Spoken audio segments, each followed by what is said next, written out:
Hello மக்களே, bread halwa செய்யலாமா? ப்ரெட்டை வந்து நான் இந்த மாதிரி சின்ன சின்ன பீசஸாக கட் பண்ணி வச்சுருக்கேன். கட் பண்ணி முடிச்சதுக்கப்புறமா ஒரு கடாய் வச்சுட்டு அதில் கொஞ்சமாக கீ ஆட் பண்ணலாம். கீ இல்லைனா ஆயில் கூட ஆட் பண்ணலாம். அதுக்கப்புறம் நம்ம கட் பண்ண அந்த ஸ்லைசஸ் எல்லாமே ஒன்று ஒன்றா ஆட் பண்ணிவிட்டு அது நல்லா கோல்டன் ப்ரௌன் கலர் வர வரைக்கும் நம்ம நல்லா ஃப்ரை பண்ணணும்.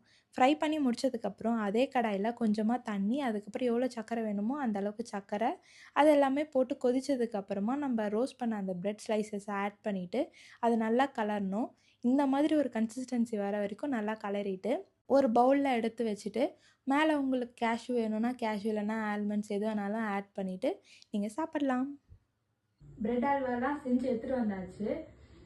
வாசனை சூப்பராக இருக்குது. அந்த கீ போட்டு வறுத்தது வாசனை சூப்பராக இருக்குது. எத்தனை பேருக்கு பிரெட் அல்வா பிடிக்கும்னு சொல்லி கமெண்ட் பண்ணுங்கள்.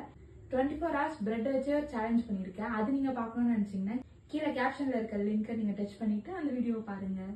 ஸோ என்னோட சேனல் பிடிச்சிருந்தா சப்ஸ்கிரைப் பண்ணிக்கோங்க. அப்படியே பக்கத்தில் இருக்க பெல் பட்டனை கிளிக் பண்ணிக்கோங்க. பாய்.